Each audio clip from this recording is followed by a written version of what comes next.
My name's DeanJudge. I'm the Dean of the School of Engineering here at the Catholic University of America. And so how did you get involved with this program? Or you were invited to come and...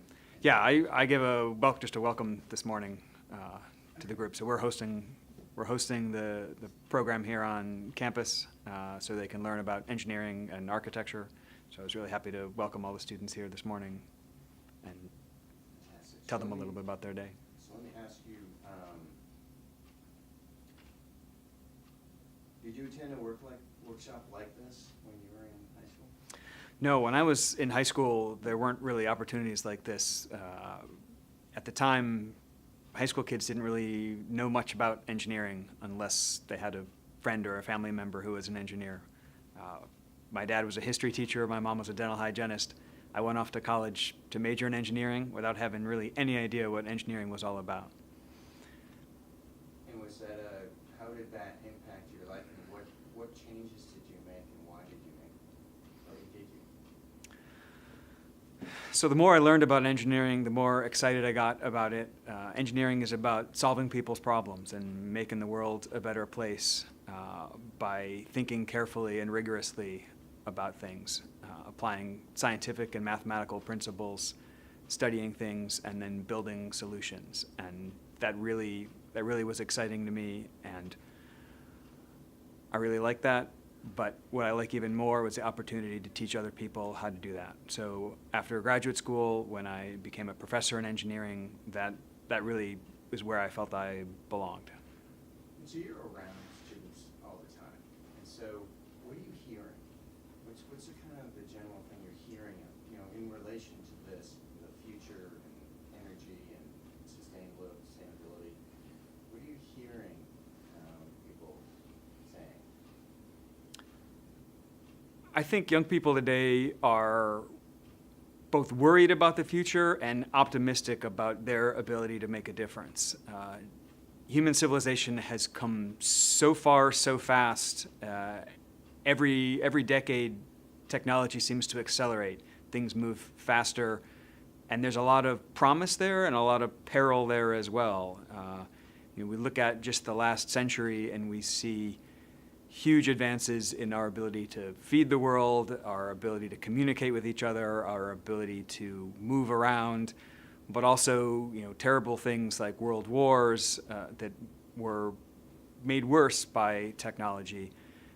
So I think there's a balance between using our minds to benefit one another and to make the world a better place, but we have to think carefully about the way we do that and the way we address advancing technology. So I think there are a lot of dangers in the world. We're facing environmental crises.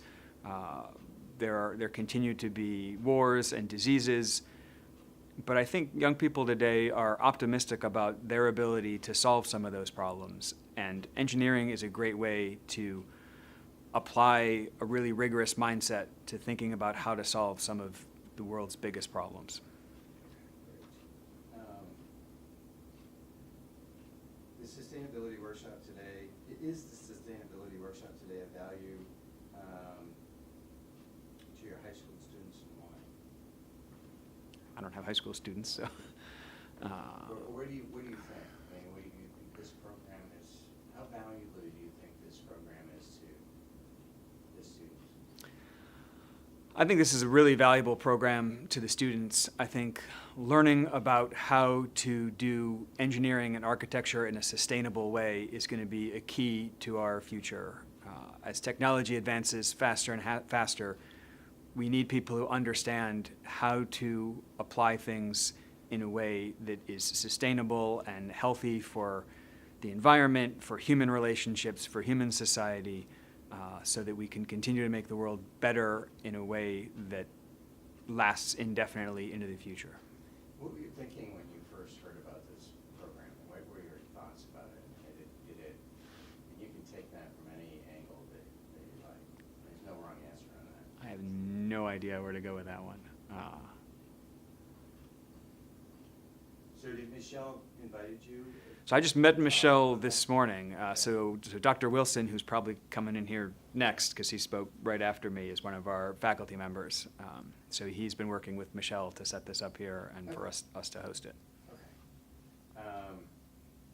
How does today's workshop align with the next generation science standards and the 21st century skills? So now you're getting into nitty-gritty of high school science standards, which I know nothing about.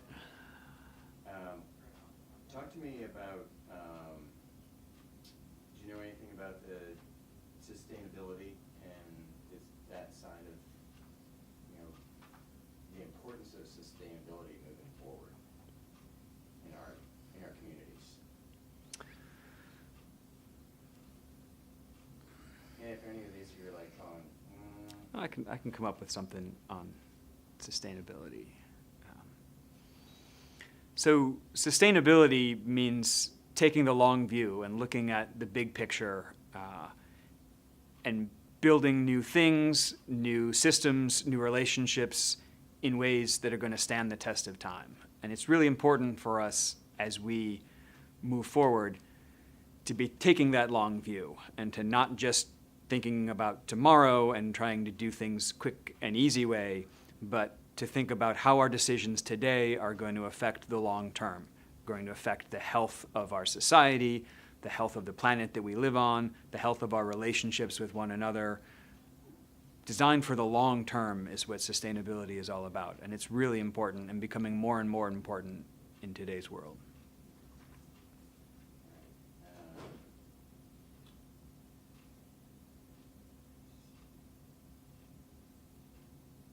what skills do you think are lacking in today's workforce?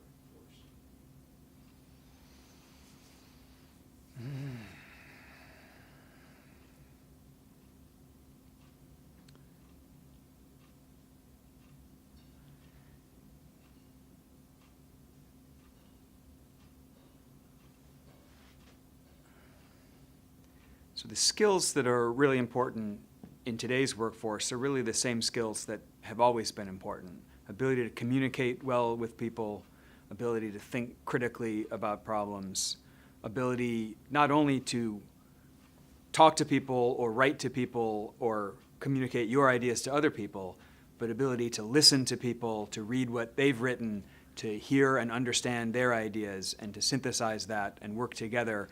The world is becoming a smaller and smaller place, right? We can communicate with people on the far side of the world. We can travel great distances. It's really important for us to be able to understand and work together with people from a wide variety of backgrounds, understand one another, work together on problems that aren't just a business problem or a health problem or a science problem or a problem in any particular field, but problems that span a variety of disciplines. So we need to be able to communicate with people from different parts of the world, from different educational backgrounds, from different cultures, and no matter what your field, whether it's engineering or business or medicine or history, being able to communicate well is just an absolutely critical skill for people in the workforce. Is there anything I should ask you that I may not have asked? Probably